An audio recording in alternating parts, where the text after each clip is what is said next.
امیر باز اللہ کا نام لے کر دیوار کے اندر جا کر پودوں کی اوٹ میں بیٹھ گیا۔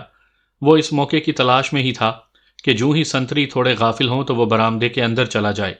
یہ موقع جلد ہی میسر آ گیا۔ سنتریوں کی پیٹھ ایک دوسرے کے مخالف تھی۔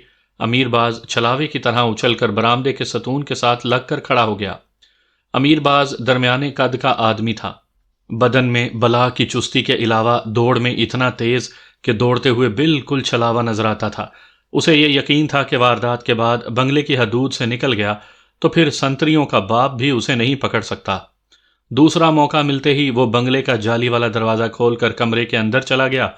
لکڑی کا دروازہ کھلا تھا۔ تمام جائزہ لینے کے بعد بنگلے کے وسطی کمرے کے قریب پہنچ کر اس نے دیکھا کہ درمیان میں بہت بڑا پلنگ بچھا ہوا ہے اور مدھم لائٹ جل رہی ہے۔ پلنگ پر ایک طرف صاحب اور دوسری طرف میم صاحبہ سوئی ہوئی تھی۔ اس کمرے میں لکڑی کی بنی ہوئی بڑی بڑی 2-3 الماریاں پڑی ہوئی تھیں۔